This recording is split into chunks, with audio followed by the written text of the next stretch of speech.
কিছুদিন 2 বার খাইবেন, এরপরে একদিন খাইবেন, এরপরে একদিন পর একদিন খাইবেন, এরপর 2 দিন পর একবার খাইবেন, 3 দিন পর একবার খাইবেন, 2 সপ্তাহ পরে 1 সপ্তাহ পর একবার খাইবেন। এভাবে হতে হতে 2-3 মাসে বা 1-8 বছরে দেখা যাবে কি হয়ে গেছে, আর শরীরও মোটামুটি কি হয়ে যাবে, আস্তে আস্তে আস্তে আস্তে মদের বদলে অন্যান্য উপাদানে কি হয়ে যাবে, সেটা পুর হয়ে যাবে, ঠিক হয়ে যাবে। এই ছিল সিদ্ধান্ত। তো ওনাকে আইসা ওনাদের রিপোর্ট শুনেই, স্যার আপনার ব্যাপারে আমরা সিদ্ধান্তে উপনীত হইতে পারছি। কি এই ঘটনা, তা আমি সুস্থ হব কেমনে? মদ খাইলে ভালো হবে। যদি মদ না খাই তো কি হবে? তাহলে এই কিছুদিনের মধ্যে মারা যাবে। আর মদ খাইয়া বাঁচলে কতদিন? আপনার তো এখনো স্বাভাবিক বয়স, এখনো বৃদ্ধ হন নাই, অনেক দিন, নৌজওয়ান মানুষ, অনেক দিন বাঁচার আর সম্ভাবনা, বাঁচবে না।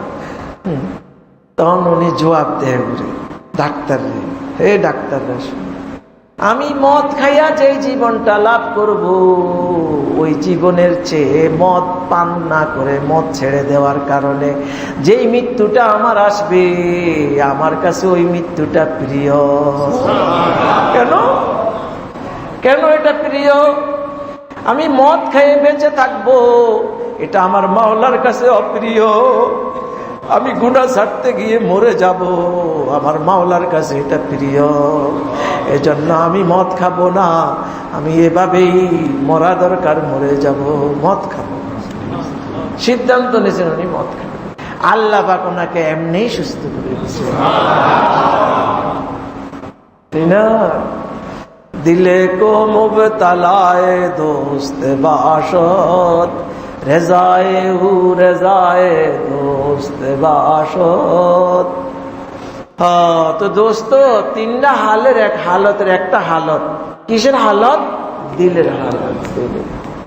আইয়াকুনাল্লাহু ওয়া রাসূলুহু আহাব্বা ইলাইহি মিম্মা সিওয়াহুমা। আল্লাহ আল্লাহ রাসূলের মহব্বত দিলের মধ্যে সবচাইতে বেশি, সবচাইতে বেশি, সবচাইতে বেশি। নমুনাটা কেমন? ওই সাহাবায়ে কেরামের হিজরত, সাহাবায়ে কেরামের হিজরত। নমুনাটা কেমন? খোবাইবের কথা। নমুনাটা কেমন? যায়েদ ইবনে দাসিনার কথা। নমুনাটা কেমন? বেলালে হাবশির আহাদ আহাদ আহাদ আহাদ বলার মতো, তাই না? জিগর মুরাদাবাদীর এই কথা যে আল্লাহর মহব্বত, নবীর মহব্বত সবকিছুর চেয়ে বেশি। আল্লাহ আমাদেরকে তৌফিক দান করে, আমাদেরকে তৌফিক দান করে আল্লাহ। শুধু আমাদেরকে নয়, আমাদের ছেলেদেরকে, মেয়েদেরকে, বিবিদেরকে, মাদেরকে, বোনদেরকে, দুনিয়ার প্রতিটি মুসলমানকে, প্রতিটি মুসলমানকে, প্রতিটি মুসলমানকে আয় হায় भटके हुए आहू को फिर सोए हरम ले चल, इस शहर के खोगर को फिर वसाते सहारा दे। हालात এত বিগড়ান, এত উল্টান উল্টাইছে, তাই না? আয় হায়। 2 নম্বর,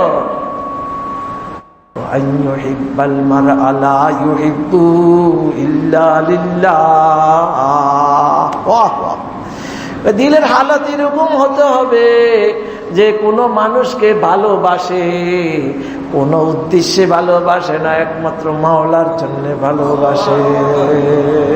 কার জন্যে? আল্লাহ পাকের জন্যই ভালোবাসে, অন্য কোনো উদ্দেশ্য নাই। একজনে মসজিদের ইমাম সাহেবরে ভালোবাসে, বুঝলে? ওনার মুখে খুব তাসির আছে, উনি পানি ভরা দিলে রোগ ভালো হইয়া যায়। ইমাম সাহেবের ঠেলা আছে, কি পানি ভরে দিলে রোগ ভালো হয়ে যায়, ফু দিলে মাথা ব্যথা ভালো। একজনে এই জন্য ইমাম সাহেবরে খুব মহব্বত করে। এই মহব্বত আল্লাহর জন্য হয় না, এই মহব্বত নিজের সুবিধার জন্য হইছে। মানুষ একটা ডাক্তারকে এমনি ভালোবাসে, এই ডাক্তারের দ্বারা রোগী ভালো হয়, আমার চিকিৎসা হয়, তাড়াতাড়ি ওষুধ ভালো হয়, জন্য ডাক্তারের সবাই মহব্বত করে। এটা ডাক্তাররে মহব্বত করুন যেমন, এই ইমাম সাহেবরে মহব্বত তেমন। এটা কি আল্লাহর জন্য হইল? এটা আল্লাহর জন্য হইল না, এটা আমার সুবিধার জন্য হইল। আচ্ছা, আবার কিছু মানুষ ইমাম সাহেব এই জন্য মহব্বত করে কি, রে ইমাম সাহেব অনেক ভালো মানুষ রে, 2 নম্বর না 1 নম্বর মানুষ, এত বেহেশত যাইব। হাসরের ময়দানে আমরা শুনছি, হাসরের ময়দানে আল্লাহ পাক নেককারের সুপারিশে বদকাররে জান্নাত দিব, নেককারের সুপারিশে বদকাররে জাহান্নাম থেকে মুক্তি দিয়া জান্নাত দিব। অনেকে এই জন্য ইমাম সাহেবরে কি ভালোবাসে। আর অনেকে কয়, হুজুর মনে থাকবো নি এই দিন, বুঝেন নাই, হুজুর এই দিন মনে থাকবো নি। আহা, এই দিনের অবস্থা তো একটা সময় এত ভয়াবহ হবে, মুহাম্মাদুর রাসূলুল্লাহ হযরতে আয়েশাকে মনে রাখতে পারবে না। আবার অবস্থা স্বাভাবিক হবে, সবাই সবাইকে মনে রাখবে। একটা অবস্থায় এমন হবে মনে থাকবে, গায়ে পরনে কাপড় আছে না না আছে এই চিন্তাটাও কারো আসবে না।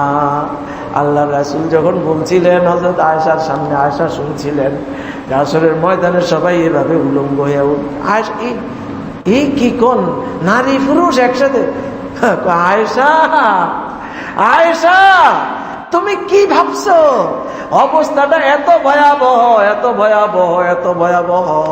আরে আমি জীবিত না মরা এই চিন্তাও করার সুযোগ থাকবে না, আমার পরনে কাপড় আছে না না আছে এই চিন্তাও তো থাকবে না। এটার জন্য তো এটা চিন্তার দরকার না। অবস্থা এত ভয়াবহ, এত ভয়াবহ, এত ভয়াবহ। আল্লাহ, কঠিন না? আমার নানুপুরি হুজুর রে একজনে কইতেছে, হুজুর খাস ওয়াক্তে আমার একটু স্মরণ, আমার জন্য একটু দোয়া করবেন খাস ওয়াক্তে। হুজুর কো বা খাস ওয়াক্তে তোরলাই দোয়া করতাম, খাস ওয়াক্তে তোর নাম মনে থাকলে এটা খাস ওয়াক্ত হয়নি, বুঝেন নাই? খাস ওয়াক্ত যদি তোমার কথা মনে আসে এটা তো খাস ওয়াক্ত হয় না। আল্লাহর হাবিব সাল্লাল্লাহু আলাইহি সাল্লামের কথা হযরত আয়েশা বলেন, নবীজি সাল্লাল্লাহু আলাইহি ওয়াসাল্লাম আমাদের ঘরের কাজের মধ্যে থাকতেন, আমাদের এই কাজ সে কাজ করতেন, হাসি মজাক করতেন সবকিছু। যেই মসজিদ থেকে আল্লাহু আকবার আজানের আওয়াজ আসতো, রাসূলের মধ্যে এমন এক অবস্থা সৃষ্টি হইতো, আমগরে আর চিনতেন না, আমগরে আর চিনেন না, যেন আমগরে আর চিনেন না। অনেক খাসত্ব হয়ে গেছে, আওয়াজটা পড়ার সাথে সাথে খাসত্ব এসে গেছে। মনে রাখেন, নামাজ খাস ইবাদত, আল্লাহর সাথে মুনাজাতের সারগুশি খাস। আর এরকম শেষ রাত্রে খাসটা কেমন হয়, হয় না? हम तुम्हें बसा गाहे इस रबते खफी से, हम तुम्हें बसा गाहे इस रबते खफी से, मालूम किसी और को ये राज नहीं है, मालूम किसी और को ये राज नहीं है। এটাই মোমেনের হুকুমতটা ছিল, তাই না? শেষ রাত্রে সব ঘুমায়, মোমেন উঠা নিরালা নিরালা মাওলারে ডাকে, মাওলায় জানে আর সে জানে এই হুকুমতটা এত বড়, এত বড়। দুনিয়ার রাজ মানছে হুকুমত শুধু মানুষের উপরে করে, এই লোক হুকুমত চন্দ্র সূর্যের উপরে সেই সময় হুকুমত করে। गदाए मैं कदम लेके वक्ते मस्ती भी के नाज बर फलक हुकुम बर से तारा कुनाम, के नाज बर फलक हुकुम बर से तारा कुनाम। अल्लाह अल्लाह अल्लाह अल्लाह। ওই আরে কি বলো, হুকুমত তো তখন সবকিছুর উপরে হুকুমত চলে, আসমান জমিন চন্দ্র সূর্য তারকারাজি সবকিছুর উপরে হুকুমত চলে। नाज बरफलक अहुकुम बरस तारा कुनम। আল্লাহ কি অবস্থা! হযরত খলিল আহমদ সাহারানপুরি রহমতুল্লাহ আলাইহি কি কইতে জানেন?